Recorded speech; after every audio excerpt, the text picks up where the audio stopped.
Hi, Michael Force here again with Rise. Welcome to our digital mastery course here. We're still deep in it here on lesson number 9 here, name power, how to create the ultimate business name.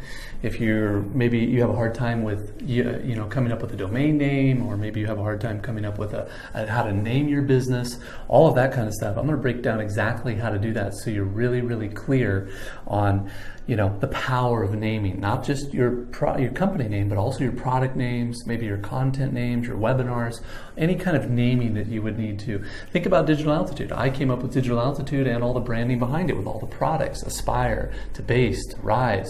I wanted to create a metaphor for climbing a mountain because success is a mountain. So I really wanted to make sure that we had really solid names around it. And so I dug in for a couple of months and came up with all of that branding, all that names. So I'm going to teach you how to do that as well. It's incredibly powerful. Think about all the Fortune 500 companies. Think about all the music you love or all the different products or services you buy. Have pretty cool and powerful names. And I'm going to teach you how to come up with some for yourself, your own passion, interest, or idea, and or just your own personal brand when you want to promote Digital Altitude. So let's jump into lesson number 9, and I'll see you on the inside.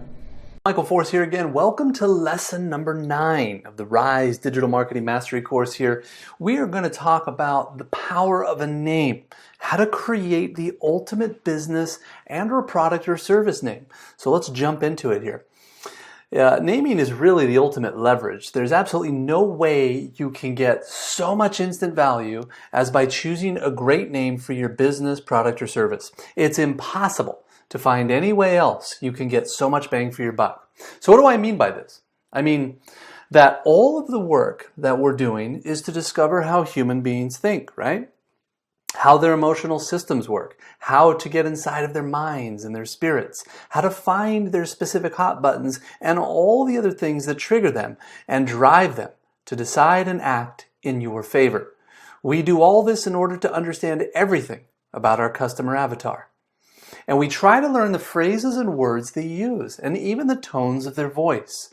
But with all this, what's the word that you are going to use more than any other word in the future regarding marketing your products or services? Well, just like when it comes to you, personally, your name is the word that definitely is most meaningful to you and that which carries the most powerful emotional associations.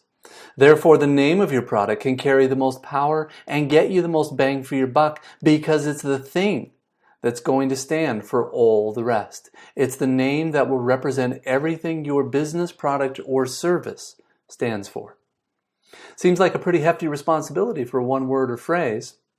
So choosing a good name for your business, product, or service is where you get really, really high leverage. And ultimately, I think that designing and architecting a great name for your business, a great name for your product, and a great name for your service is one of the highest forms of marketing. First, create a name that's absolutely impossible for customers to forget. Interestingly enough, don't focus on creating a name that's easy for your customers to remember. Instead, focus on creating a name that's impossible to forget. You're probably asking yourself, but what is the difference, Michael? I'm telling you to create a name that's impossible to forget. Why not just create something that's easy to remember? Memory, like many other processes that are going on inside of humans, is not a conscious process. Most of the things that we remember aren't remembered because we sat down and said, okay, I'm just going to remember this thing, and I'm going to remember this thing. Most of the things that we remember, we just somehow remembered as if there's some mysterious process of screening out there that things are important that we remember or don't remember. Unfortunately, many things we don't want to remember ending up getting stuck in our memory, so we do remember them. And many things that we do want to remember end up somehow leaving our memories, even though we really do want to remember them, like a lost phone number. I'm still trying to remember what even mine is. Now, we don't have all the time to go into all of this, into the psychology of memory and the neuroscience behind it, but what I can tell you is that if you try to create something that's easy to remember, you're going to automatically focus on something logical, cute, or those things that you like. Whereas if you focus on creating something that's impossible to forget, then it's going to cause you to approach the task as sort of a marketing challenge that you are going to work on until you get it. This is why we want you to approach the task as something you'll see as a marketing challenge, as something you want to keep working on until you get it right. We don't want you to approach the task of naming your product as it's just some cute, logical, and nice words you can think of. Where would the sense of urgency be in that? So again, don't create a name that's nice and easy to remember. Focus on creating one that's impossible to forget, that makes an impact, that will have the customer saying, I definitely know what that means, and I'm not going to forget that. Or more specifically, one that will make their emotional system in their brains say that. The mind remembers names by sound, not by sight. This is really important insight that I've gotten from Jack Trout, one of the co-authors of Positioning, and also from Roy Williams, the creator of Wizards of the Ads books. Names are sounds before they are printed words. So focus on the sound of a name. In particular, primarily repetitive and rhythmic sounds will always win the day here. So it's useful here to think of alliteration, of rhymes, and of various types of rhythm, which we'll talk about in just a second. The important thing here is not to create a name that looks good or that's logical, or that would make for a nice logo, but to create a name that sounds like something a mind would remember. And it turns out that repetitive and rhythmic sounds are the ones that really stick inside of the mind. So we're going to focus on the sound of names, not on the look, not on the logic, and not on whether they're literally true, all of which, unfortunately, most people do. Again, avoid cute or funny names. Spending money is serious business, and most people don't want to laugh when they're doing it.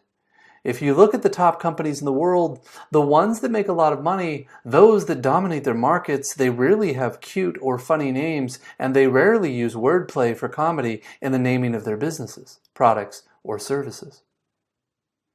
Now, along with making the name that works for the ear that sounds good, we want to use names that promise results, benefits, and solutions if possible. Or at least we want to attempt to say what the nature of that particular business, product, or service is in some way or another.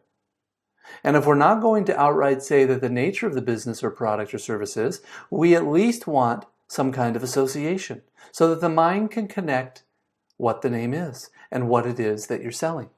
If you have enough time and discipline, pick a word or a combination of words that doesn't have any meaning, or then you can attach meaning to it. But for now, better to use a name that promises results, benefits, and solutions if possible. Otherwise, to at least pick a name that is associated with what it actually is. Most people think that the process of naming is something very different from their marketing tasks, so they tend to just forget everything they've learned about marketing. We do not want to do that.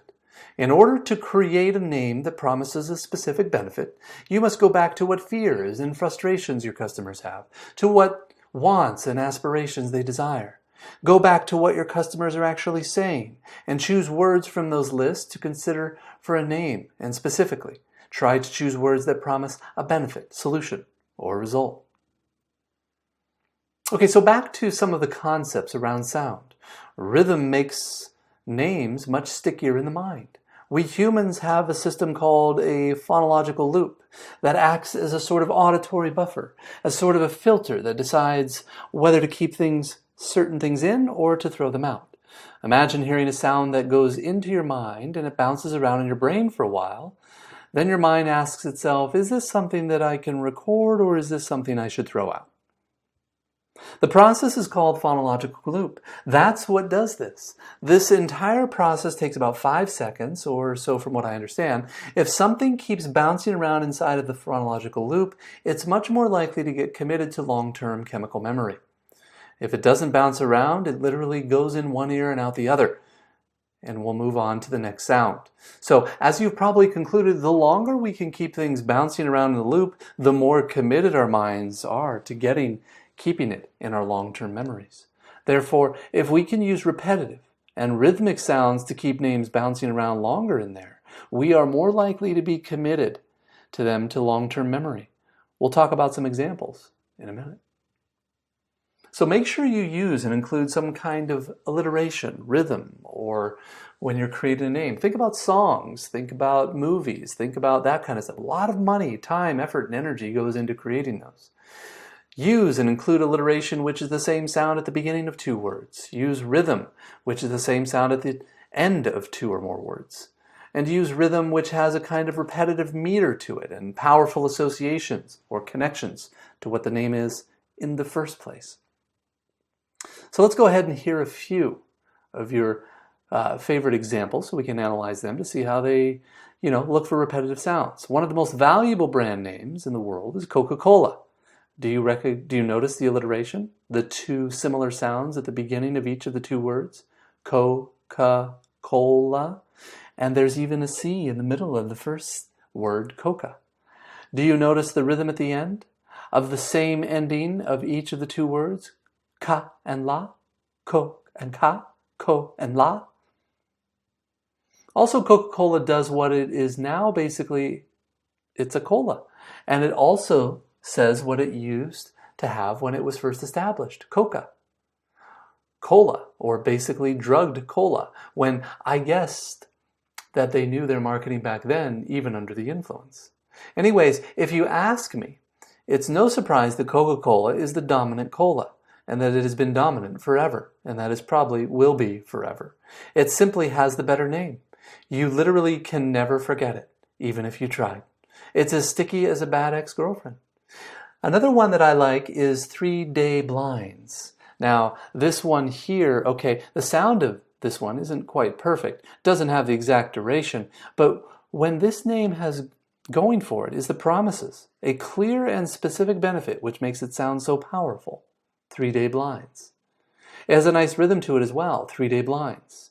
And it just kind of rolls off the tongue that if you need blinds, you instantly remember 3-day blinds because you know that's fast and that's what you usually need with blinds. In fact, I recently moved to a new place that has these big windows, so obviously we needed some blinds as soon as possible. Although we didn't actually go to 3-day blinds since we had a connection somewhere else, I'll tell you what. Speed was a very important part of our decision-making process, and therefore the name 3-day blinds focuses on making it clear that it satisfies the critical need that would undoubtedly be present for the particular market segment looking for blinds. Another name, YouTube. If you've seen the logo, it's a little picture of a television and a tube, which is the term that people use to refer to the television. Let's watch the tube. You also notice the rhyme here, YouTube. It has a really nice little rhythm, YouTube. You know how to say it. Everyone says it's the same way. When you hear that repetitive sound, you can say, oh, what was that? YouTube. On another one, Bed, Bath, and Beyond. Bed, Bath, and Beyond. Notice the alliterations, B, B, B, B, and notice the rhythm, Bed, Bath, and Beyond. Bed, Bath, and Beyond.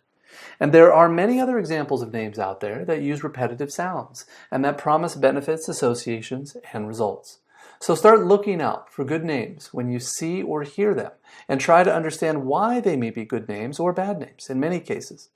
Actually, in my opinion, most business names are just absolutely horrible nowadays. Most names don't work in business. Most of them are just simply not memorable. They don't provide any real kind of promise. They have no rhythm, and there's no reason to remember them. So let's do a quick exercise, designing a powerful name. You should have an exercise. Grab a pen and paper here. The name that you give your product or service is the highest leverage in marketing, as I said before. You should ultimately choose to design a name that's appealing to hear, not to the eye, because that's not how a brain remembers it. Focus on repetitive sounds, rhythmic syllables, and powerful associations, especially to benefits, results, and solutions when possible. Remember at the top, it says to design a powerful name. It doesn't say to design a cute name, a funny name, or a clever name, but it says to make yourself a powerful name. So let's invest some time, effort, and energy to create a great name.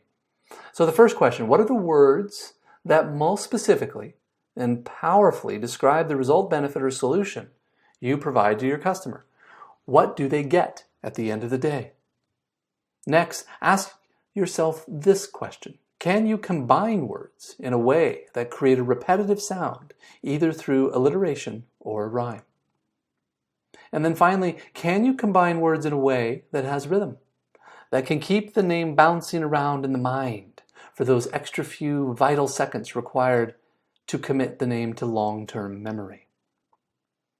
All right, let's do this exercise, and I will see you on the next lesson. Take care.